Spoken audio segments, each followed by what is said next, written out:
I wrote a poem called I'll Still Be Black. I appreciate the masses lifting up their voices and shouting so loud that the heavens can hear that what is happening is wrong. But I've seen them come, and I've seen even the most devout of them go. And when they disperse to where they were before, will anything have changed? Trust me, I'll still be here, and I'll still be black. Why should I be grateful? Why should I be anything other than pissed about incremental changes on matters that should have been resolved before I was born? Here waiting for progress so infinitesimally small that if it were a meal, it would be like catching breadcrumbs thrown from a 10-story window, so few and far between that I would starve if it were used for sustenance. Waiting to move forward so slowly that if it were our last hope in an ambulance, it would crawl at the pace of a hearse. But yet wounded, our hope carries on. You say we are making changes and imply I should be thankful to even be acknowledged. How come every time we sit down to have a conversation, it is somehow my duty to express the pains of a race over generations? Why aren't we spending more time looking for the voices that are missing, when still the voices that dominate sound like they should not even be in the room? When the differences between our experiences come between us like an ocean, the effects of race, something I had no choice in the matter in, permeate my existence in unknowable ways. And from outside, how could you even begin to fathom? I am drowned out by hearing your story that while valid, can't you see that now is not the time for it? While you figure out how to make your story that has nothing to do with mine relate, I'll still be black. Some problems are best left in the past, you say, like if left alone, they will fade into the background, when in reality, all they do is fester like an unseen wound. What a pleasure, what a privilege it must be to forget, out of sight, out of mind, poison in the system. How can we call it an opinion if it involves whether or not I should be allowed to live my life? And when these opinions grow to create the reality where your deadly harassment costs us our lives. How is my right to be alive polarizing? I am just trying to be honest and say that it is more difficult to exist and to be black, and maybe it's rooted in what people think they know about me when they make their first impressions. When the allies in my own life can stand by when issues disproportionately affect others, based on religion, gender, race, and only grow to anger when the issues begin to personally affect them. Intersectionality does not only mean the intersection of injustice with your own life.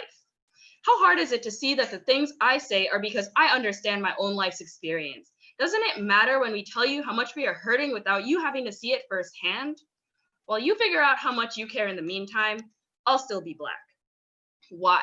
In the year of our Lord 2020, are there still people asking to touch my hair? But of course, according to you, that doesn't still happen. No one still does that. Racial violence doesn't happen. Disparities don't still exist. We should stop complaining. Let's be happy since they abolished slavery and integrated schools. But schools are funded from local income taxes, and we know who tends to live in the projects. Yeah, our Black Lives Matter there too. What does our perception of what's going on even matter when you control the conversation? How do I get a word in edgewise? How can I get a seat at the table when you own the table, you own the room, and maybe even the block? I'm running a marathon and you're starting at the 100-meter line. Your ancestors gave you a leg up, whether or not you want to acknowledge that privilege exists. Sometimes I think I can see too clearly. Sometimes I think people can't see clearly enough, although I know it's damn well hard to see when your eyes aren't open. Calling this movement a thing of the past? How recent our past must be then, when the people who marched on Washington still walk among us, when the people fighting for equality are still fighting, history being made outside our windows. Do the people on the wrong side of history think that if they're wrong enough, our Blackness will go away? Every time I see an Ancestry commercial, I think of when my father told me the history of my family for a school project. 3 generations in, we go back to the times where one person was sold to another, and I had to stop to wonder if I really wanted to know more. It's ancient history to you. It's my recent past. In a world where Ruby Bridges is 3 years older than my dad, I grieve. And if you feel it too, I am right here with you. There are just so many issues and problems in the world and this country that call for our attention, but our lives are important and our voices matter. Why do we have to fight so hard for you to see that? Feel that pain with me. We are here right now. One day you and I will make a difference. In the meantime, I am sick and tired of a world that keeps barging in with the news of what could happen for the singular crime of being Black. And how can I avoid getting pulled in? I finally found the proverbial quicksand I was so worried about as a kid. When the stories break and surround you from all sides with the violent reports on the lips of every person you talk to. when the media spins the story like a drunken merry-go-round. As soon as they see us, they say we are rioting. And how can it be that they manage not to show the peaceful protests still going on? They don't want us to see our history in the making. It's like they have a special dictionary reserved for those with a certain amount of melanin. Suddenly, everything we do is a riot, full of looting and thugs, when every male is a super predator and every poor mother a welfare queen. Are we even people to you? Would you look me in the eyes and say those things? Would you call me that if you knew me? And maybe I'm just confused. Maybe I just don't get it. I've always been one to ask too many questions, and I have one for the government, like, how is it that the FBI can use the backends of social media posts to find protesters with outstanding parking tickets, but they can't figure out how to persecute Jonathan Mattingly, Brett Hackinson, and Miles Cosgrove, who murdered Breonna Taylor in cold blood when we have it on film? Let's not forget our fallen. Say their names lest we forget their stories. Sandra Bland, Ahmaud Arbery, Yvonne Smallwood, Amadou Diallo, Tanisha Anderson, Mike Brown, Maya Hall, Anton Sterling, Raya Milton, Dominique Fells, Monica Diamond, Nina Pop, Tony McDade, Iana Dior. Every time the list comes around, there are some names on it that are new to me.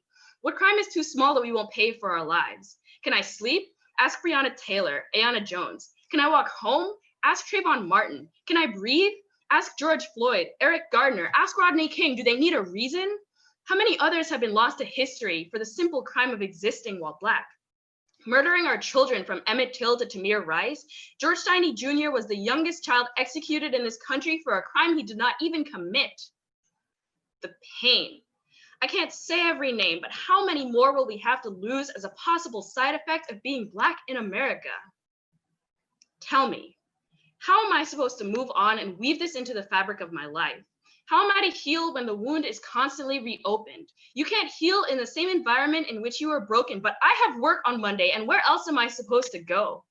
How am I to let my guard down in this country when I know that there will always be another name? The list so long we can never be finished calling the roll of our people sent to the heavens from early days of this country steeped in the blood of my ancestors who built it, to wondering if tomorrow the name will be one I will recognize.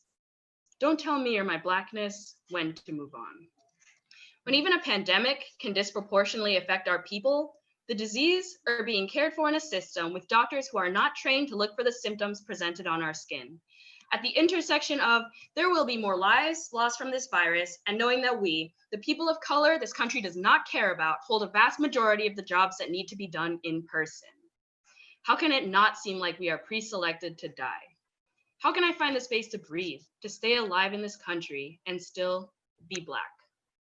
So when we talk about making changes to the system, pardon me for thinking it's too fundamentally broken and rotted and shattered to contend with.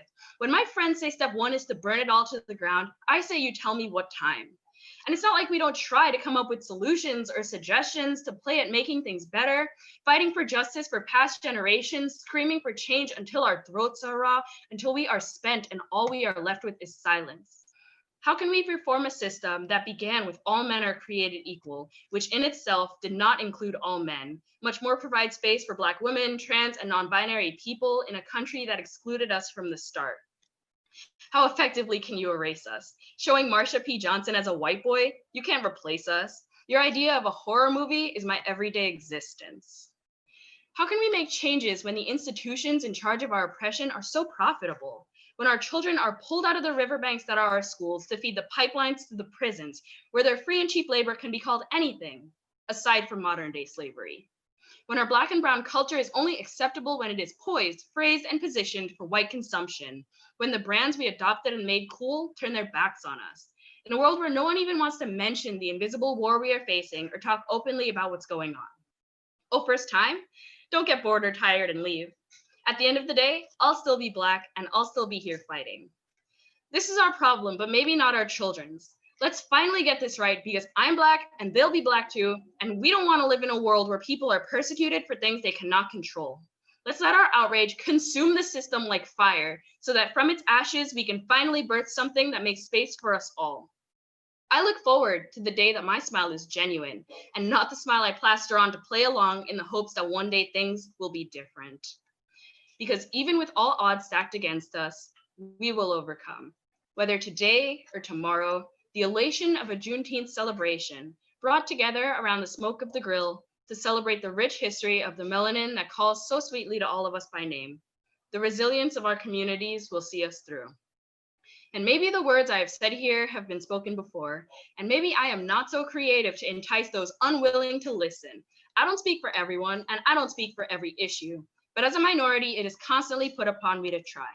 I don't speak for anyone. Sometimes I don't know well enough whether I speak for myself, but what I see is injustice.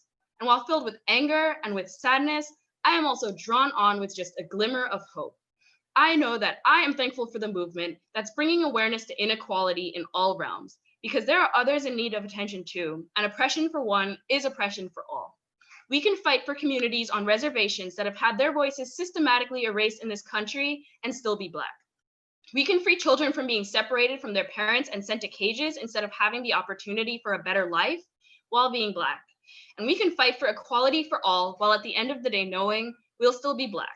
So you can go back to trying to ignore the situation, trying to ignore me, but I'm here and I'm Black and I'm thriving since the mere fact of my existence is apparently a radical act. I'll still be here and I'll still be Black. I'll be Black. I will still be Black. I will be Black. Unapologetically, I'll still be. Thank you.